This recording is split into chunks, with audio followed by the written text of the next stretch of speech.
In a previous video, we explored how to perform a simple query which identified a single starting node and ending node.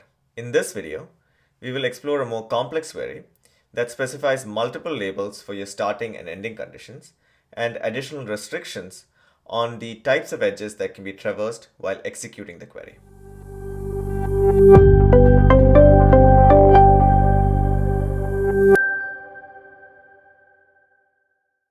Let's start by understanding this query.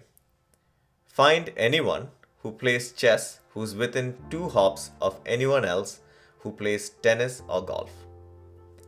Here our starting condition is anyone who plays tennis or golf, and our target is anyone who plays chess. This means that we can ignore nodes Ravi, Lindsay, and Hassan that are interested in dance. The target condition needs to be satisfied within 2 rings of the source nodes. This means that Meera, who's more than 2 hops from both Laura and Fatima, is out.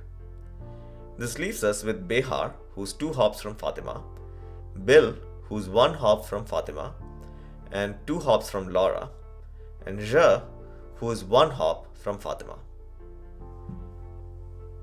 Let's go check this out on GAdmin.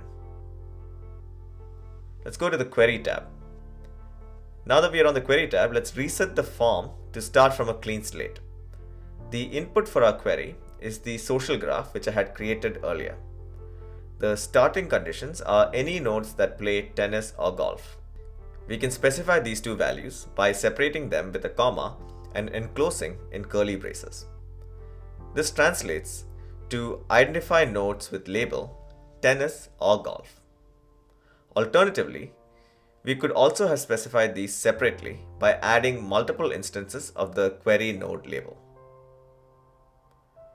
Now let's specify the target node label as anyone who plays chess. We need to find the target nodes that are interested in chess within 2 hops from the source nodes that are interested in tennis or golf. Finally, let's specify a name for the adjacency table and create the graph. Let's now go check the table out. As we can see, there are 2 tables. The first specifying the path between the source and the target nodes, and the second that maps each source node to its corresponding target nodes as identified by the query. Let's sort the path ID column so that all the edges in the path are next to each other. Let's map these out. Path 1 goes from Jha to Fatima via Bill. Path 2 goes from Behar to Fatima via Ravi. Path 4 goes from Bill to Fatima, and Path 5 goes from Bill to Laura via Fatima. These, if you remember, are the same paths that we illustrated earlier. Now let's go tweak this query just a bit. Here we have the same query as earlier with an additional clause. Only consider those that are family. This means that the previous path options from Behar to Fatima are no longer viable since they pass through non-family edges. The same is the case with Bill to Laura. Bill to Fatima is still good since Bill and Fatima are family. Finally, the path from Jha to Fatima is also not viable anymore since Jha and Bill are colleagues and not family. So this leaves us with just 1 path from Bill to Fatima. We can classify these types of clauses as restrictions. So in this case, the restriction that we applied to the query was that it should only consider family relations. Let's go back to GAdmin to test this query out.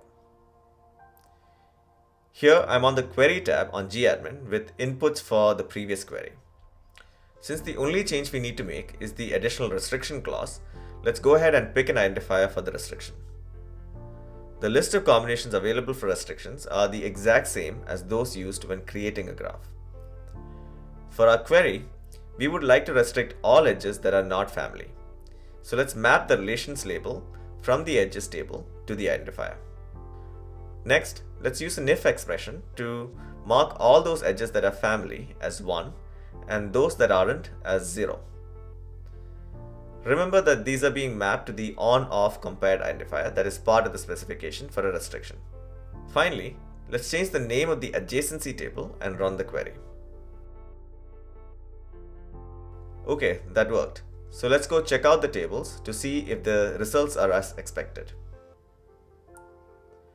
As expected, the only path that is available is the one from Bill to Fatima. This brings us to the end of this video. To summarize, in this video, we learned how to execute advanced queries in Kinetica that map multiple source nodes to multiple target nodes. In addition, we also learned how to apply restrictions to narrow our final result set.